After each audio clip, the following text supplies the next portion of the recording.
From blueprints to bliss, let's get poppin' with another episode of Plant Co. Playbook. Well, after a few weeks vacation, as we went and studied other theme parks, we really did, we are here back in Everheart Kingdom. And look at this, snow in Everheart Kingdom. It just hits different. Not gentle, not shy, it just drapes itself over everything like it's always belonged there. Bramblewick Hollow turns into a storybook overnight. Expedition Delta freezes at the river's edge like it's just waiting for the drumbeat of some ancient winter tribe. And the western cliffs? Oh yeah, even those dusty red rocks end up looking like powdered sugar someone shook out lazily over the desert. And Winslow, the guy sees a single snowflake touch down on one of the teacups and suddenly he's whispering like it's a sacred omen. Snow in the kingdom, he says. It must mean the season is ready. Whatever that means. But around here, when Winslow Everheart says something cryptic like that, you know the next few weeks are about to get real interesting. So make sure that you're subscribed and that you hit that notification bell. Give this video a like if you would like to. And be ready because the season is coming and we are here for it. Now, speaking of interesting, Frontier just dropped a whole pile of colorful chaos on us. The Toybox stuff? Yeah, it's basically like someone cracked open the attic of childhood and said, here, build a district out of it.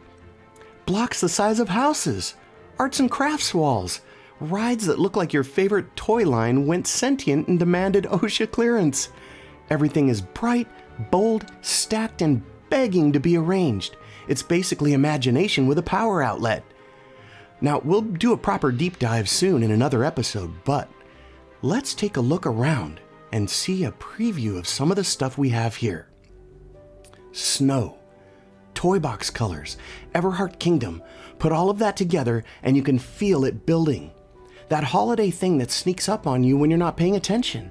Which brings us to the heart of today's chapter. Every year, Winslow Everheart does the same thing. The guy disappears.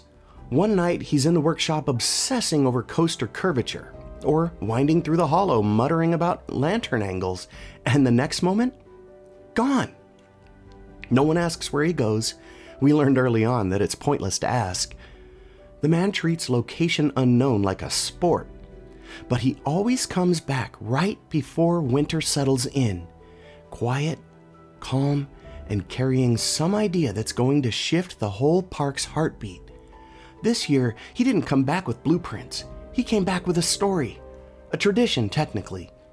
He said that when he was a kid in Gloucestershire, his grandmother had this habit.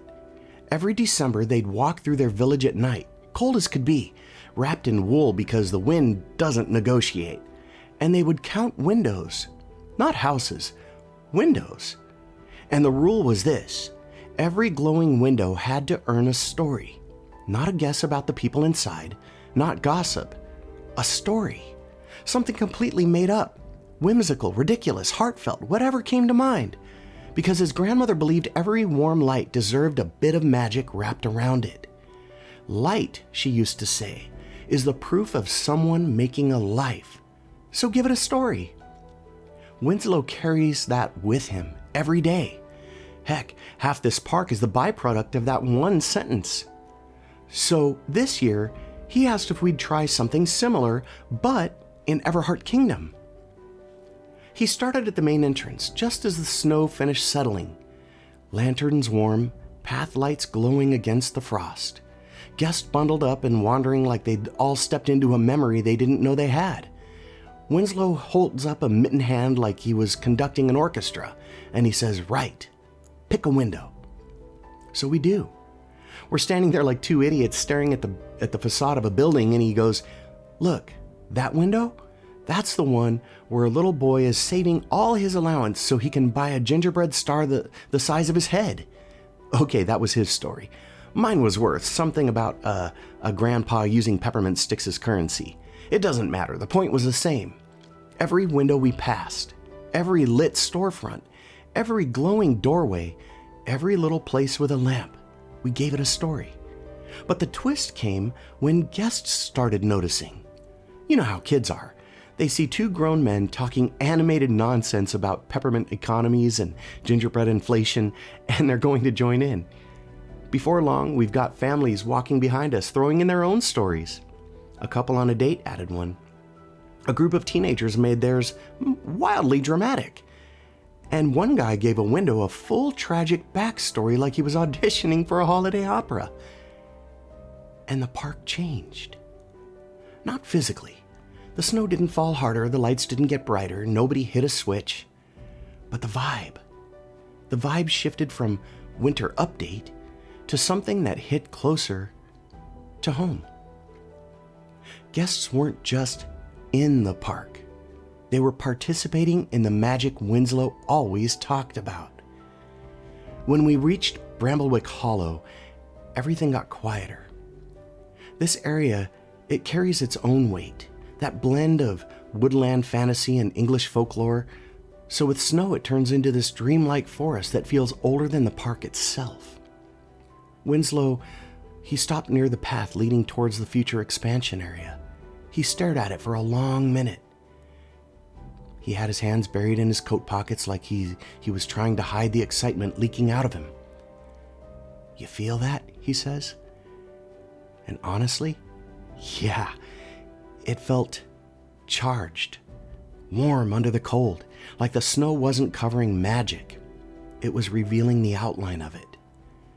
Now, he didn't say what was coming to Bramblewick Hollow. We're not spoiling that yet. But you could tell that this was the moment he'd been waiting for, the kind of anticipation that only happens when fantasy is about to become infrastructure. He dusted snow off one of the lanterns and smiled, and he said, "This part of the kingdom, it's where stories glow, even when there isn't a window." And that's as close as this guy got to spilling the secret. And no, we're still not revealing it today. But let's just say, if you've been watching every episode closely, you already know the wind is shifting toward the mystical. So if you're not following yet, please make sure to like and subscribe. Hit that bell notification. And don't forget to check out our older videos, and you can see kind of in the direction where we're going. Now, normally, the Old West over here isn't exactly known for cozy holiday energy. Dust? Sure. Dynamite? Well, yeah, plenty. Reindeer? Not really their thing. But something weird happens when snow hits a western town. Everything slows down. The colors mute into something warm. The lanterns glow in a way that makes even the saloon look like a place you duck into to escape a blizzard. And Winslow, of course, well, he was already ahead of us. He stops by the new shops we just built. And he says, "You know, back in the real frontier days, winter was the season people actually stayed still long enough to talk, shared meals, swapped stories, and they built things together." And then it hits you. That's exactly what this area represents, community born out of survival. Even with snow on the roofs, the place feels alive. You know, kids chasing each other with candy canes, guests gathering by the bridge to watch the mine train disappear into frosted rockwork. The whole area breathes differently during winter.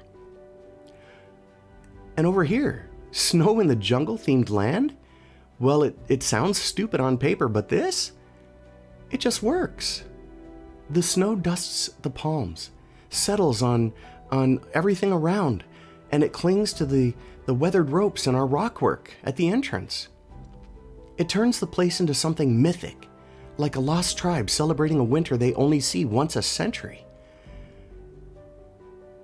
And Winslow said, "You know, snow in the jungle reminds me that imagination doesn't need rules." And he's right. It shouldn't. We finally loop back to the heart of Everheart Kingdom. The snow is steady. Music is drifting through the pathways. Guests with their kids dragging their parents toward hot cocoa carts. And Winslow says, "You know, do you know why I love this season?" He said, "Because the lights mean something different now. They aren't just decor. They're proof. Proof that people show up. Proof that this place matters to them. Proof that stories, even silly ones about gingerbread economies, connect strangers.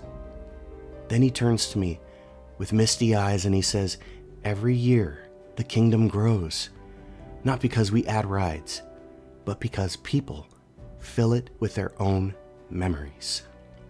And that's the truth. Every ride we build, every shop, every district, every land, it only becomes real when guests live inside it. The holiday magic isn't the lights, or the snow, or the decorations. It's the people showing up with stories of their own. And that's what this episode is about. Not snow, not new DLCs, not even the big builds coming in the next few episodes. It's about what happens when a park becomes a vessel for memory, a place where fantasy, nostalgia, and hope sit shoulder to shoulder, a place where every glowing window earns a story. And of course, if you would like to share a story in the comments below, we would love to hear it. We'll read every single one, and we'll reply with our thoughts about your story. You know, Everheart Kingdom is entering its next season, and trust me, the next few chapters of Planco Playbook are going to hit hard. Bramblewick Hollow is about to expand in a way that taps deep into classic fantasy. The Toybox district will explode with color and whimsy. Expedition Delta will get winter-proofed. And our guests, you, our guest, will bring this place to life in ways we couldn't script if we tried. Snow, story, magic. That's the heartbeat of this chapter, and the kingdom isn't done yet. And I'll remind you, as I do in every episode, what Winslow has always told me. Always remember, build bigger, build bolder, and may your dreams become your reality. We'll see you in the next episode of Planco Playbook.